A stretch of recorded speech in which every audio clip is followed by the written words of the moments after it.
My name is Ryan Sprague. When I was 12 years old, my father and I stared up into the night skies, and we saw something extraordinary staring back.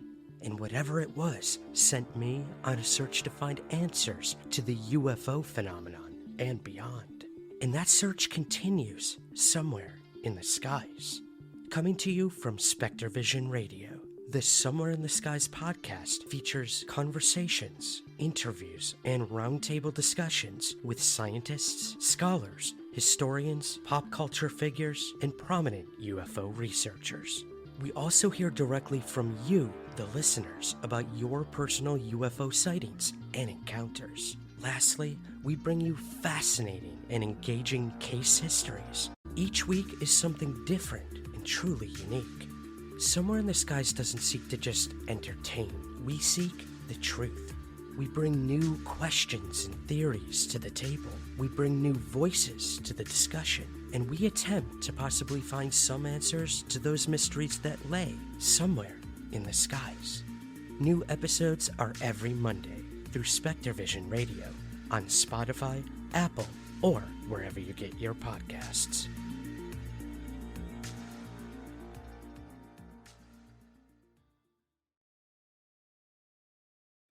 The following podcast has coarse language, sensitive subjects, and might make it hard for you to fall asleep tonight. Listener discretion is advised.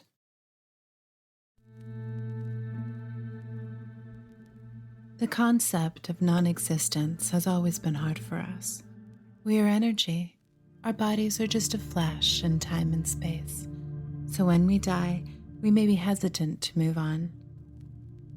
When you look at life from the outside, it becomes more clear, and you want to reclaim the space in which you once existed. Even though it's no longer yours, you will protect it. You become the shadows, the uncomfortable feeling in a room, or the figure that the living see out of the corner of their eye. You become the space that you once occupied, and you will not leave it, even when the darkness is calling you.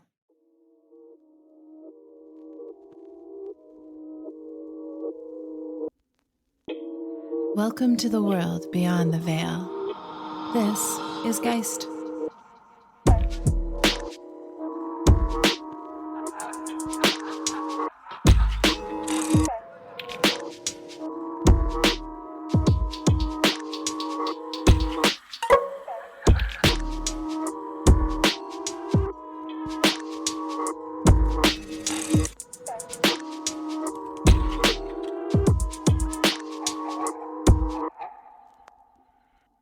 It's the mid-90s. A quiet home sits vacant, and all there is to be heard are the rustles of leaves as rays of sunshine cast over centuries of footsteps. Echoes of silence are interrupted by the turn of a door handle, and Cait's story begins.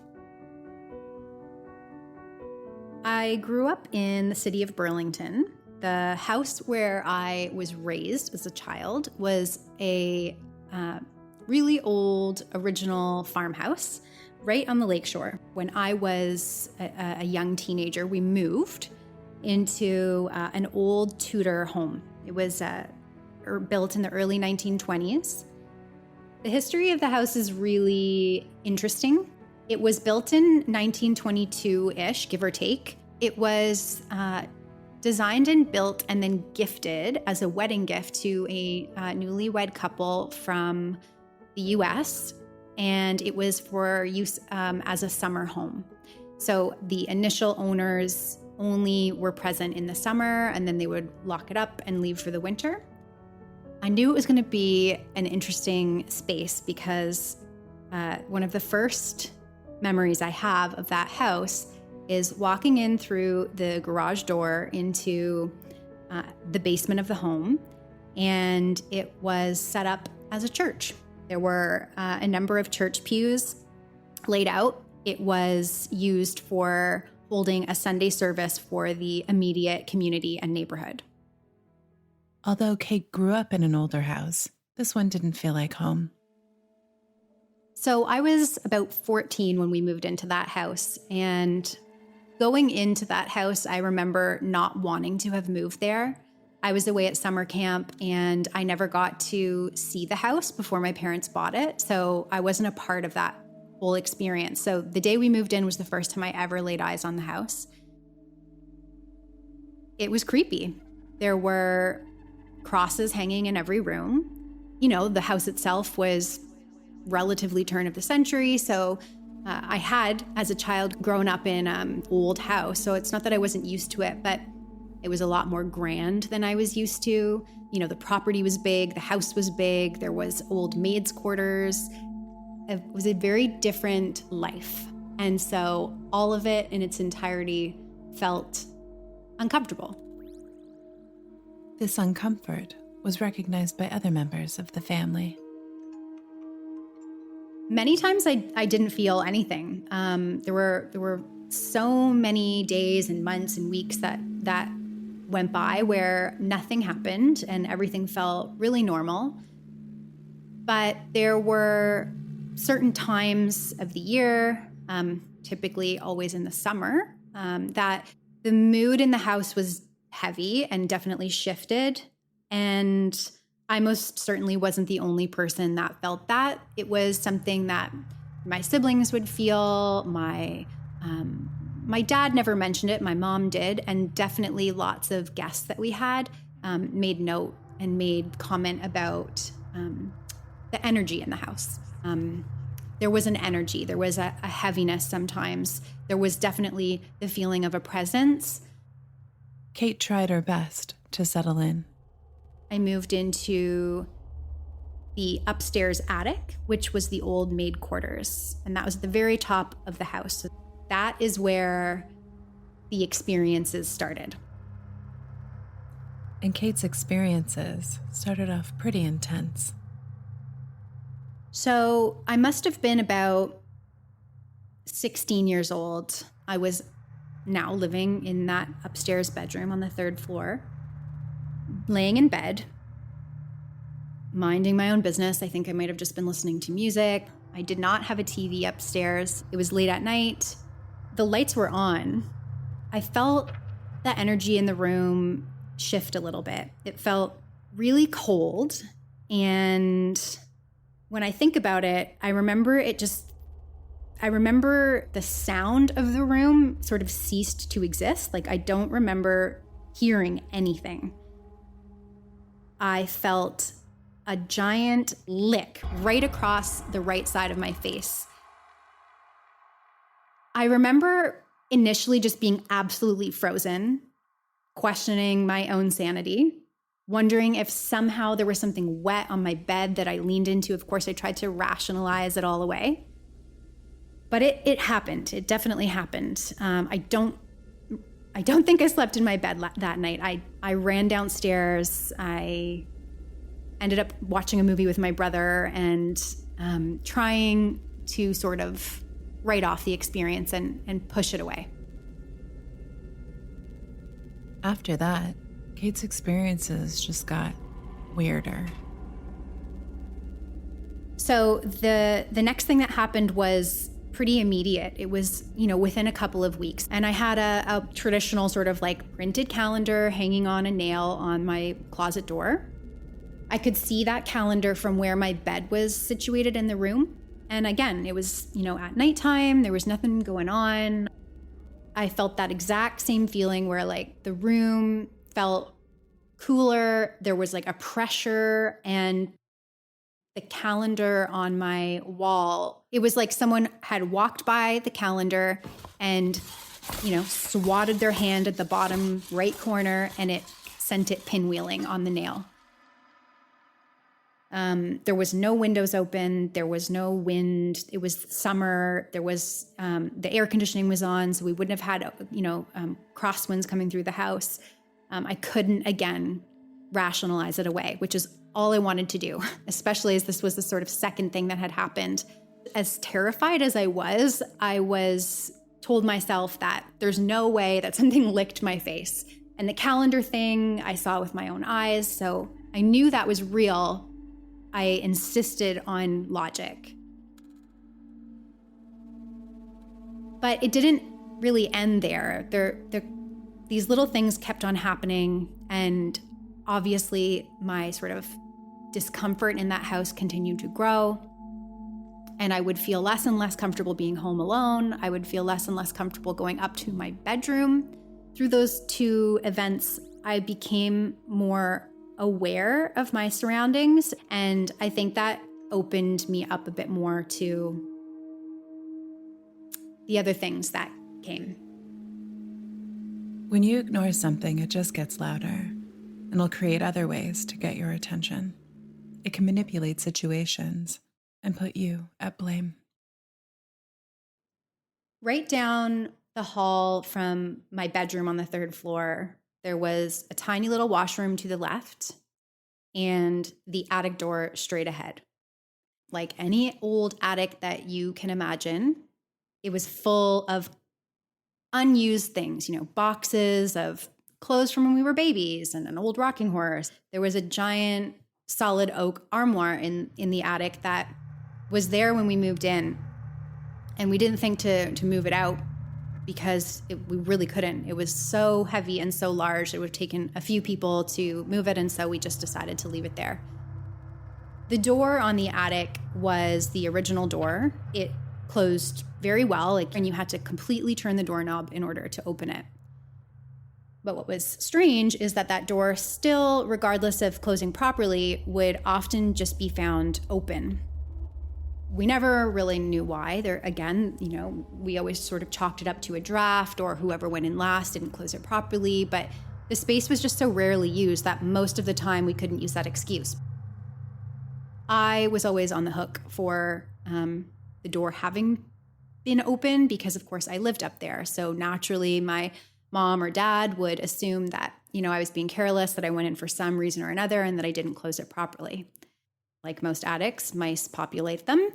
If the door was left open, we would have mice in the house. And so I would always get razzed if the door was left open.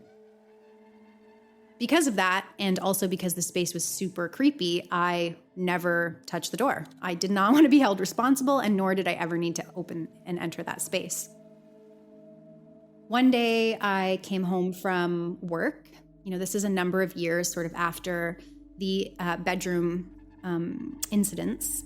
And I noticed that the attic door was open. And so, of course, I went to close it but as I approached the open attic space to close the door, the armoire that was in there was pushed on its side. And this is an armoire that weighed, for sure, a couple 100 pounds. For it to have just been on its side was impossible. I have never closed that door and run down those stairs as fast as I did that day because I was older at this moment. I hadn't had anything happen in a while. What made me more uncomfortable about that was the reaction that my parents had, because neither of them could at all explain how that heavy armoire could have been moved without the all grown adults that lived in that house getting together and moving it as a team.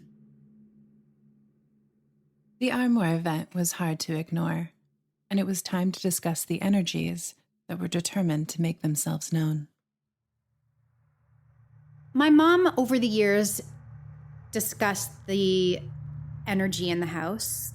There was a very obvious male energy that existed on the main level and the second floor. And my mom definitely brought up the fact that there was this male energy. She kind of made comments in passing about him. She was definitely aware of him. In the house, it was very obvious that there were sort of two energies that existed. There was upstairs on the third floor, felt quite mischievous. And I have always described it as like a Loki-like energy, like a really naughty, juvenile energy. But that was dark. And it was a very sporadic energy. It came and went. It wasn't constant. When it came, it was big and bold energy, and it would really lash out. The calendar, the tongue, the armoire, all of those existed up in that space, and that energy was really palpable. And then on the main floor of the house and the second floor, where the rest of the bedrooms were, there was this very different energy, a very different presence that was constant, very obviously a male energy. And anyone who spent any time there picked up on it quite immediately. I was very aware of it. I had many experiences with this energy. Strangers would make remarks about it that came to visit. My mom was very aware of it. Anyone who stayed for any period of time had an experience. That consistent male energy on the main floor was, I believe, one of the previous owners, if not the original owner of the home. His role there was very protective. He often occupied the sort of intermediate landing on the main stairwell down to the front door of the house. There were a number of sightings there of him, and anyone who did describe a sighting of him there explained the exact same aesthetic, the same outfit, the same look, the same location, and yet none of these people knew each other. Anyone who saw him described him as being on the taller side, lean, dark hair, facial hair, specifically sort of a mustache and some kind of a beard, short, like manicured, in a suit. Tight posture, quite formal, relatively accurate for someone who might have owned that home in the 20s or 30s. I had my own experience with this spirit, but we'll circle back to that. He would loom around. You definitely had that sense that there was always someone watching over you. And it didn't feel protective of you. It felt protective of the space. I think that he didn't trust younger people in the home. My mom explained that she didn't feel uncomfortable with him around, as if he trusted her with the care of the home. But when the caretakers of the house, Cait's parents, went away one summer, that responsibility was bestowed upon Cait. And the spirit didn't like it. And he let her know it.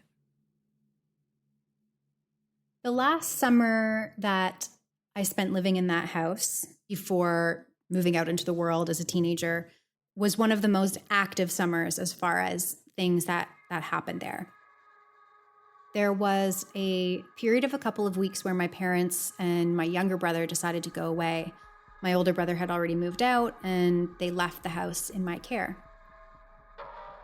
The first sort of incident that occurred once they left was an evening where I had had a friend over. We were in the basement, and two girlfriends of mine, they had come over and rang the doorbell a number of times, to which I did not hear, even though we had speakers throughout the whole house. So not only could they hear the doorbell ringing from where they were, but anyone in any part of the house would have heard the doorbell ringing if they were inside. And I never heard it ring one time. After they had rung the doorbell a few times, through the glass, there were sort of stained glass panes on the front door, on the window of the front door. And from there, you could see the landing way, the midpoint landing way up the main staircase into the upstairs. And in the dark, they saw a figure. They assumed that the reason I wasn't answering the door was probably because I had a boy over. And so when they saw the figure of this man, they left. About an hour later or so, I got a phone call from them sort of poking fun at me, like, Cait, why didn't you answer the door? Like, you have someone there, blah, blah, blah. I'm like, yeah, of course I have someone here. Connor's here, like, was a mutual friend of all of ours. I'm like, what are you talking about? And they said, we rang the doorbell multiple times and we saw this guy. It definitely wasn't Connor on your stairs, which of course is the most horrifying thing you could ever imagine hearing. So thankfully Connor was there with me. We, went to the stairs, we looked around the house, not that this was like news to me, that the sighting of this man, this wasn't the first time, but It was the first time that two people at the exact same time in the presence of each other saw the exact same thing. But the spirit of the man didn't stop there. Later that week, I was doing what most teenagers do and staying up late, sort of talking to friends on the computer. It was the early days of the internet, so, it was very much novel. It'd be like 3, 4 in the morning, and I'd be typing away. The area of the house where we had the computer set up was sort of this like makeshift office. It's kind of at the top of the old stairs, the maid stairs that led up from the kitchen. And so sort of nestled in between the two staircases and back to the bedroom doors, which were like parlor doors, 2 doors side by side that could open simultaneously, both with original crystal doorknobs that were original to the home. And then, in that little pocket was me on my computer typing away into the wee hours of the night. It was the first time in a long time that I experienced that same sort of energy shift that would happen up on the 3rd floor bedroom, where the pressure in the room changed. It felt like tight and it got really cold. And that feeling didn't happen very often. So when it did, I immediately got my back up. And from behind me, I could hear the 2 parlor doorknobs start to jostle. And I whipped my head around, and both doors were shaking, as if someone on the other side had a hand on each knob and was trying really hard to open 2 locked doors. Initially, there was, a paralyzed sense of panic. Is there someone in the house? I'm home alone. Again, you're trying to make yourself understand what's going on. And in that moment, both possibilities are terrifying, because either there's someone on the other side of those doors that is physically in the house trying to hurt you, or there is a ghost or spirit that is trying to enter those doors. Either way, not a great feeling. The spirit of the man went to great lengths to show his disapproval. Later in that week, one girlfriends of mine particularly seemed to make the man feel threatened or uncomfortable. And so when she was around, she really seemed to draw out activity. It was over again, and we spent most of the evening in the kitchen. We were making food, we were watching movies, the TV was down there. And she stayed the night, just a typical kind of teenage girl hangout. And when I woke up in the morning, the freezer door was sort of like a little bit ajar, and the ice cube tray that was built into the freezer, which had, an ice machine in it, the piece that the ice would fall down like a slide from the actual part of the freezer where it was being made was literally broken in half. Like someone went in and intentionally broke the piece in half so that the ice would no longer fall into the bin. This was sort of just one of those examples of strange little things that would happen that no one observed. There would definitely have been no reason for either the friend or myself to do that. In fact, I don't believe there was any reason for either of us to have even gone into the freezer. So there really was never an explanation for that event. My parents came home a number of days later, and upon their arrival, they were infuriated because there were a number of other little things that had gone on in the house. A couple little things they found out of place, and then the real issue was that a large water main in our backyard had burst and flooded the backyard. More than just bursting, it was obvious that this had been done. So much so that I got blamed for it, and they were initially really angry with me. I never even knew that this water main existed. And at that moment was when my mom actually said, who's been here with you this week? And I explained, that this one girlfriend had primarily been the person to stay with me, and that there had been some really disturbing and creepy things that went down, while she was there and also while she was not there. And it was in that moment that she suggested that that friend maybe no longer come over. So Cait then moves out to start her life as an adult. Years go by, and she's now entered a new stage of life that has brought her back to her parents' home. But this time it's different. She's ready to confront the man because she has something to protect, and she will do it at all costs. About 10 years later, I found myself back in my parents' place, living with them so that they could help me sort of take care of my new baby. I was a new mom and had been living in Toronto and needed a little bit of help through those early days. So my son and I moved back in, and we occupied the original master bedroom of the house. As a new mom, you're up all night long, waking every couple of hours to feed your baby and, soothe your baby. And so sleep is not really a thing, and you become a creature of the night and, become aware of sort of this whole other world that exists. It was really apparent right away that this man was yet again in our presence, and he would always sort of just loom around the perimeter of the bedroom, sort of near the main door, but there was sort of a dark corner that he would always occupy. And being a new mom is so intimate. You're exposed, you're nursing, you're vulnerable.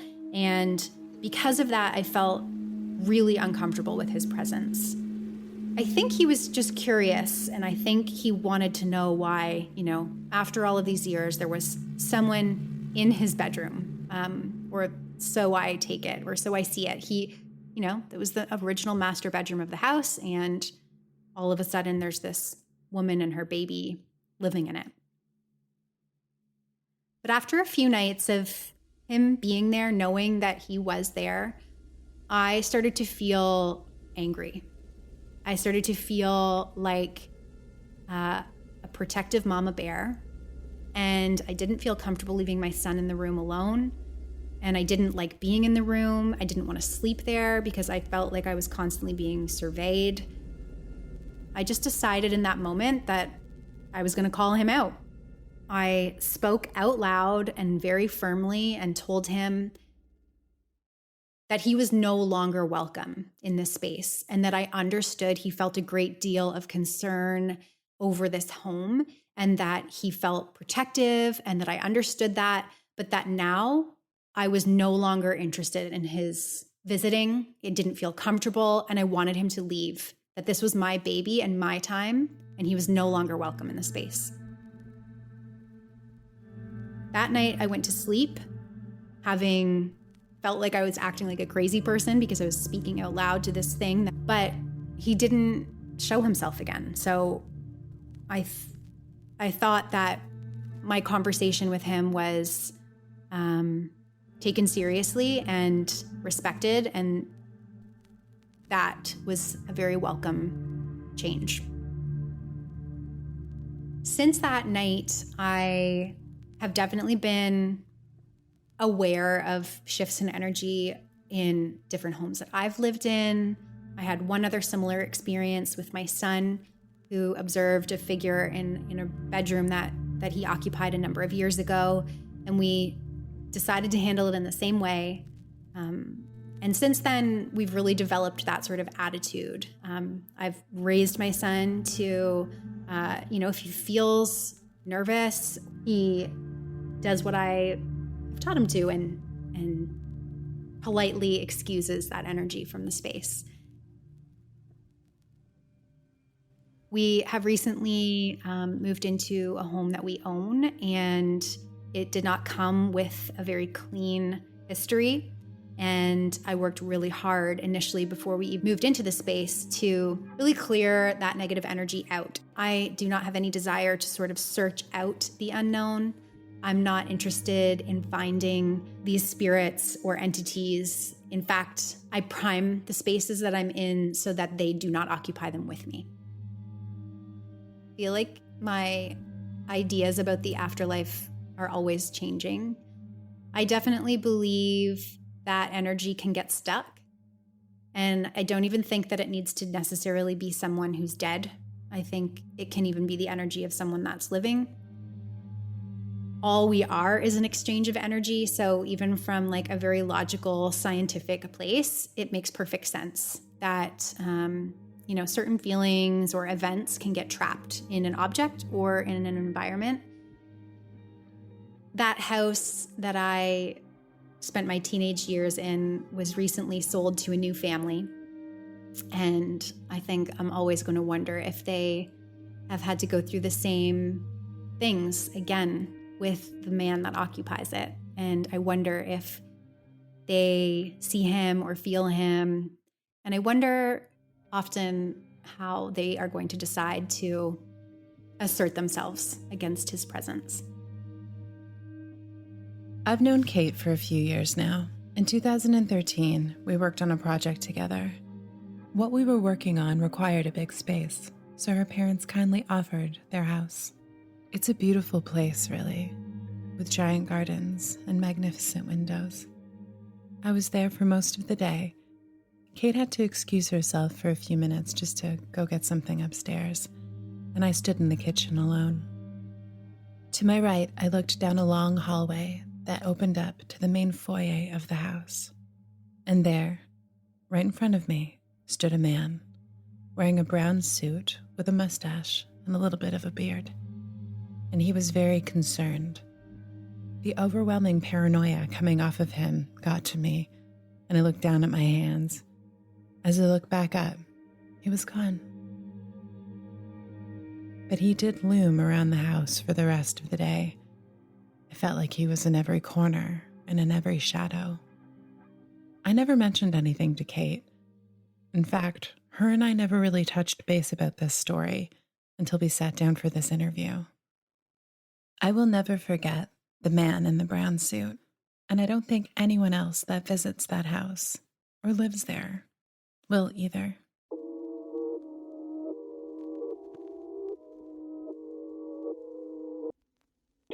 If you have a story you've been hiding, submit it to us at geist.podcast.com.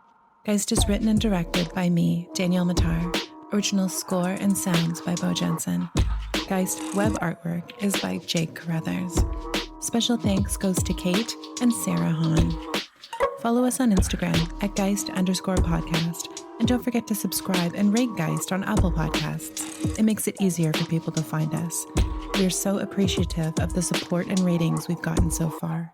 So until next time, sleep tight. On the next episode of Geist. And coming around the corner, sort of having all these thoughts, like it's kind of miss my siblings, and then looking at the end of the hall, and then that's when this lady, it was like a silhouette, just rushed towards me and stopped right in front of me. Now receiving frequency transmission.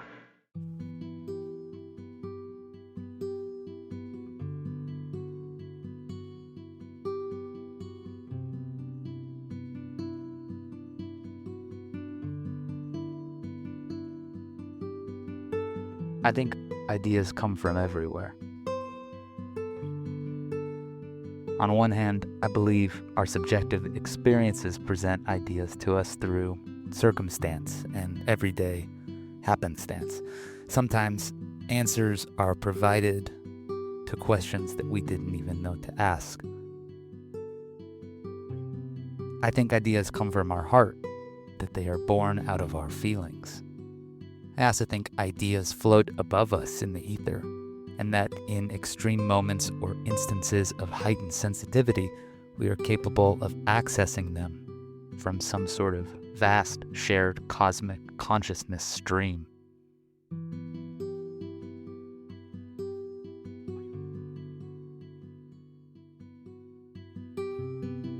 Sometimes I suspect ideas are passed down from unseen higher intelligences, downloaded like Philip K. Dick's gleaming pink light. But I also think some of the most fascinating and transformative ideas come from what Dick called the trash stratum, from lowbrow pop culture like comic books, paperbacks, monster movies, and the like.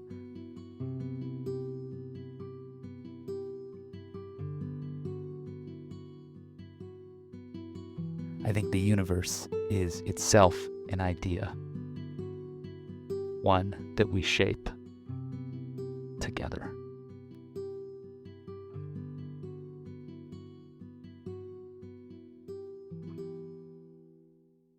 Transmission complete.